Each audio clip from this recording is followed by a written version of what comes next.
I've been fascinated with crop diversity for about 35 years from now, ever since I stumbled across a fairly obscure academic article by a guy named Jack Harlan.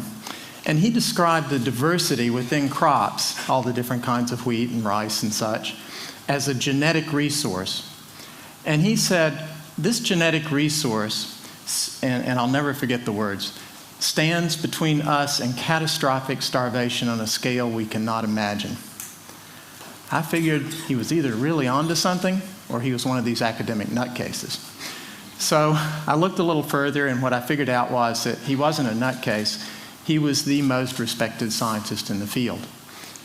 What he understood was that biological diversity, crop diversity, is the biological foundation of agriculture.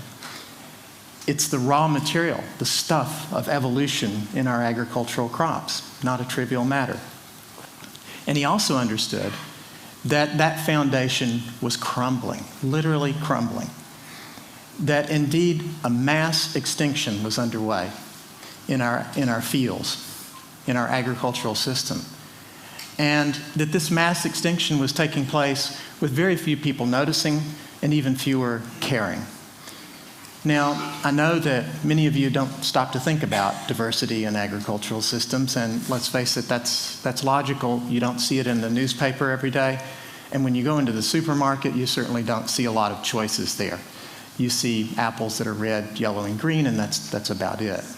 So let me show you a picture of one form of diversity. Here's some beans, and there are about 35 or 40 different varieties of beans on this picture. Now, imagine each one of these varieties as being distinct from another about the same way as a poodle from a Great Dane. If I wanted to show you a picture of all the dog breeds in the world, and I put 30 or 40 of them on a slide, it would take about 10 slides, because there are about 400 breeds of dogs in the world. But there are about 35 to 40,000 different varieties of beans. So if I were going to show you all the beans in the world, and I had a slide like this, and I switched it every second, it would take up my entire TED Talk, and I wouldn't have to say anything. But the interesting thing is that this diversity, and the tragic thing is, that this diversity is being lost. We have about 200,000 different varieties of wheat, and we have about 200,000 to 400,000 different varieties of rice, but it's being lost. And I want to give you an example of that. It's a bit of a personal example, in fact. In the United States in the 1800s, that's where we have the best data, farmers and gardeners were growing 7,100 named varieties of apples. Imagine that, 7,100 apples with names. Today, 6,800 of those are extinct, no longer to be seen again. I used to have a list of these extinct apples, and when I would go out and give a presentation, I would pass the list out in the audience. I wouldn't tell them what it was, but it was in alphabetical order, and I would tell them to look for their names, their family names, their mother's maiden name. And at the end of the speech, I would ask, how many people have found a name? And I had never had fewer than 2/3 of an audience hold up their hand. And I said, you know what? These apples come from your ancestors, and your ancestors gave them the greatest honor they could give them. They gave them their name. The bad news is they're extinct. The good news is 1/3 of you didn't hold up your hand. Your apple's still out there. Find it. Make sure it doesn't join the list. So I want to tell you that the piece of the good news is that the Fowler apple is still out there. And there's an old book back here, and I want to read a piece from it.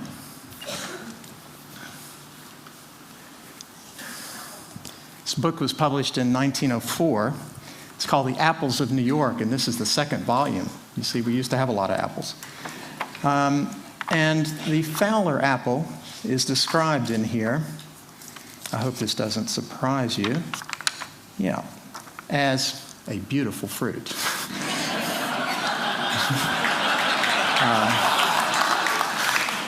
I don't know if we named the apple named us, but to be honest, the description goes on, and it says that it doesn't rank high in quality, however. And then he has to go even further. It sounds like it was written by an old school teacher of mine. As grown in New York, the fruit usually fails to develop properly in size and quality and is on the whole unsatisfactory.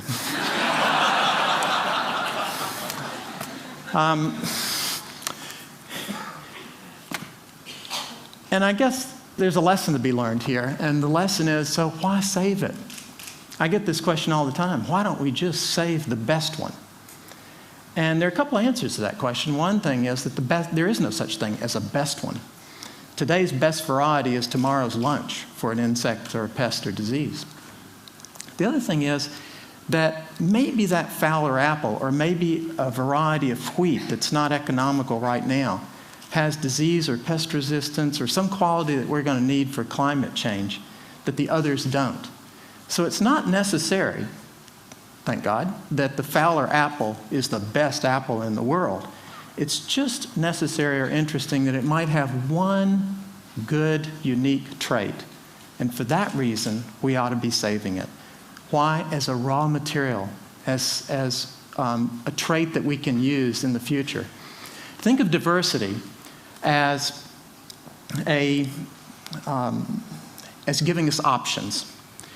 And options, of course, are exactly what we need in an era of climate change. I want to show you two slides, but first I want to tell you that we've been working at the Global Crop Diversity Trust with a number of scientists, particularly at Stanford and University of Washington, to ask the question, what's going to happen to agriculture in an era of climate change, and what kind of traits and characteristics do we need in our agricultural crops to be able to adapt to this? In short, the answer is that in the future, in many countries, the coldest growing seasons are going to be hotter than anything those crops have seen in the past. The coldest growing seasons in the future, hotter than the hottest of the past. Is agriculture adapted to that? I don't know. Can fish play the piano? If agriculture hasn't experienced that, how could it be adapted? Now, the highest concentration of poor and hungry people in the world, and the place where climate change, ironically, is going to be the worst, is in South Asia and Sub-Saharan Africa. So I've picked two examples here, and I want to show you. In the histogram before you now, the blue bars represent the historical range of temperatures, going back about as far as we have temperature data. And you can see that there's some difference between one growing season and another. Some are colder, some are hotter, and it's a bell-shaped curve. The tallest bar there is the average temperature for the most number of growing seasons. In the future, later this century, it's going to look like the red.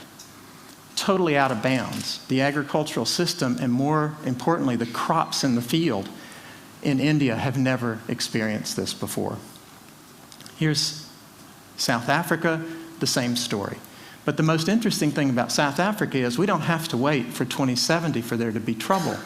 By 2030, if the maize or corn varieties, which is the dominant crop, 50% of the nutrition in southern Africa, are still in the field, in 2030, we'll have a 30% decrease in production of maize because of the climate change already in 2030. 30% decrease of production in the context of increasing population, that's a food crisis. It's global in nature. We will watch children starve to death on TV. Now, you may say that 20 years is a long way off. It's 2 breeding cycles for maize. We have 2 rolls of the dice to get this right. We have to get climate-ready crops in the field, and we have to do that rather quickly. Now, the good news is that we have collected and conserved a great deal of biological diversity, agricultural diversity, mostly in the form of seed, and we put it in seed banks, which is a fancy way of saying a freezer. If you want to conserve seed for a long term and you want to make it available to plant breeders and researchers, you dry it and then you freeze it. Unfortunately, these seed banks are located around the world in buildings, and they're vulnerable.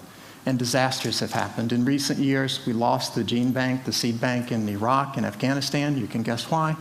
In Rwanda and the Solomon Islands. And then there are just daily disasters that take place in these buildings, financial problems and mismanagement and equipment failures and all kinds of things. And every time something like this happens, it means extinction we lose diversity. And I'm not talking about losing diversity in the same way that you lose your car keys. I'm talking about losing it in the same way that we lost the dinosaurs, actually losing it never to be seen again.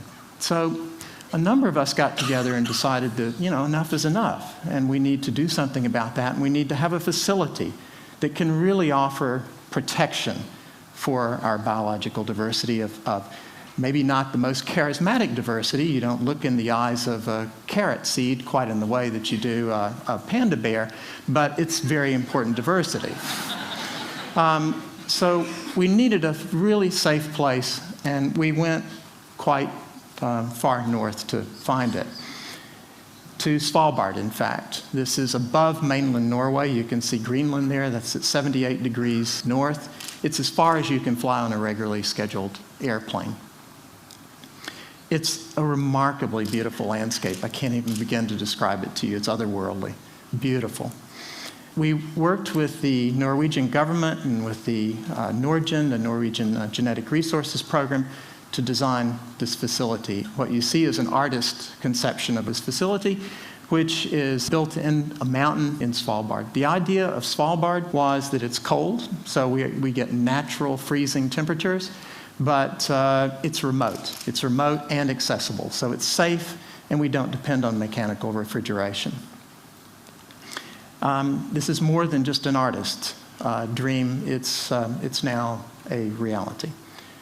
And this next picture shows it in context in Svalbard.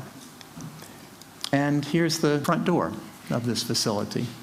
When you open up the front door, this is what you're looking at. It's pretty simple. It's a hole in the ground. It's a tunnel. You go into the tunnel, chiseled in solid rock, about 130 meters. There are now a couple of security doors, so you won't see it quite like this again. When you get to the back, you get into an area that's really my favorite place. I think of it as sort of a cathedral, and I know this tags me as a bit of a nerd, but some of the happiest days of my life have been spent in this whole place here.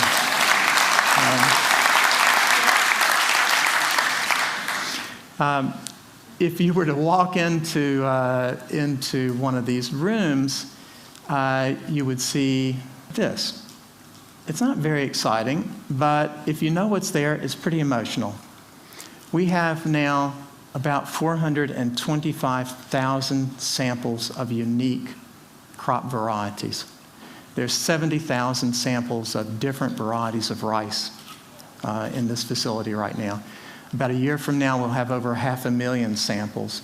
We're going up to over 1 million, and someday we'll basically have samples, about 500 seeds, of every variety of agricultural crop that can be stored in a frozen state in this facility. This is a backup system for world agriculture. It's a backup system for all the seed banks. Storage is free. It operates like a safety deposit box. Norway owns the mountain and the facility, but the depositors own the seed. And if anything happens, then they can come back and get it. This particular picture that you see shows the National Collection of the United States, of Canada, and an international institution from Syria. I think it's interesting in that this facility, I think, is almost the only thing I can think of these days where countries, literally every country in the world, because we have seeds from every country in the world, all the countries of the world have gotten together to do something that's both long-term, sustainable, and positive. I can't think of anything else that's happened in my lifetime that way.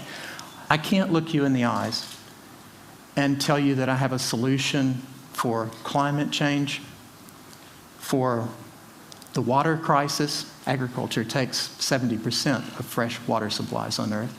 I can't look you in the eyes and tell you that there is such a solution for those things, or the energy crisis, or world hunger, or peace and conflict. I can't look you in the eyes and tell you that I have a simple solution for that, but I can look you in the eyes and tell you that we can't solve any of those problems if we don't have crop diversity. Because I challenge you to think of an effective, efficient, sustainable solution to climate change if we don't have crop diversity. Because quite literally, if agriculture doesn't adapt to climate change, neither will we. And if crops don't adapt to climate change, neither will agriculture, neither will we. So this is not something pretty and nice to do. There are a lot of people who would love to have this diversity exist just for the existence value of it. It is, I agree, a nice thing to do. But it's a necessary thing to do. And so in a very real sense, I believe that we as an international community should get organized to complete the task. The Svalbard Global Seed Vault is a wonderful gift that Norway and others have given us, but it's not the complete answer. We need to collect the remaining diversity that's out there. We need to put it into good seed banks that can offer those seeds to researchers in the future. We need to catalog it. It's a library of life, but right now I would say we don't have a card catalog for it. And we need to support it financially. My big idea would be that while we think of it as commonplace to endow an art museum or endow a chair at a university, we really ought to be thinking about endowing wheat. $30 million in an endowment would take care of preserving all of the diversity in wheat forever. So we need to be thinking a little bit in those terms.